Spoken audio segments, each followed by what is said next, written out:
How does NetSuite handle complex manufacturing processes? We're talking detailed assemblies, multiple teams and touchpoints, quality assurance, the works.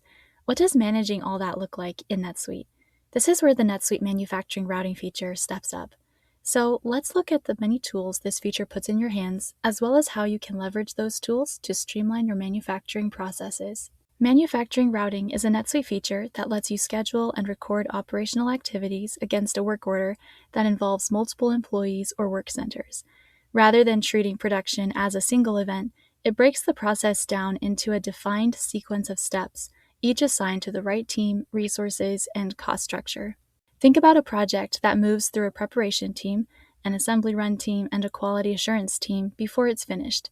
Routing gives you a way to define each of those steps, assign them to the appropriate work centers, track progress as work is completed, and capture the actual labor and machine costs along the way. It works only with assembly items using standard or average costing, and it requires work orders to be designated as work in process, WIP.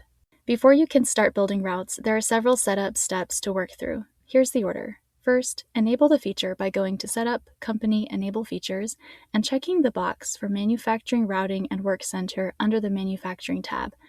From there, go to Setup Manufacturing, Manufacturing Preferences to configure routing preferences, things like your default scheduling method and whether to show planned capacity on work orders. Next, you'll need to define a few supporting records before creating your first routing. Cost categories categorize the types of costs associated with routing operations.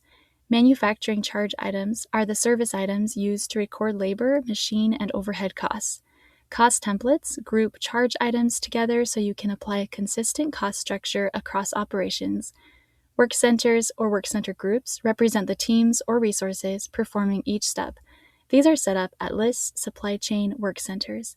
If your account uses standard costing, you'll also need to configure standard costing for routing before going live. Once your supporting records are in place, you can build the routing itself. Go to Lists, Supply Chain, Manufacturing Routing, New.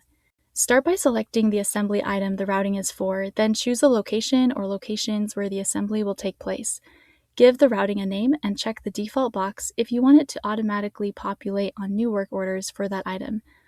From there, start entering your operations in sequence under the Routing Steps tab. For each step, you'll enter an operation sequence number, an operation name, the work center assigned to that step, and the cost template to use. You'll also enter setup time, a fixed time to prepare for the step, and run rate, time per unit produced. These two values are what NetSuite uses to calculate the total time for each operation and to schedule the work order accordingly.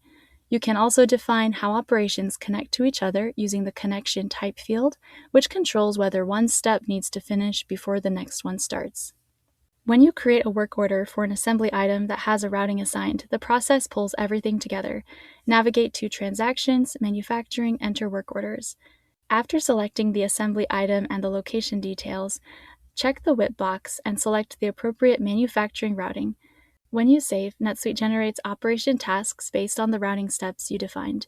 The Operations subtab on the work order shows each task in sequence, with its assigned work center, scheduled times, and current status. As your team works through each step, operators log completions and time against individual tasks using the work order completion form. NetSuite tracks both the starting and ending operations for each completion entry, along with the quantity completed. As time is logged against operation tasks, the scheduling for all remaining tasks updates automatically, giving you a live view of where the order stands. Costs captured at each step, including labor and machine time, post to the WIP account during production.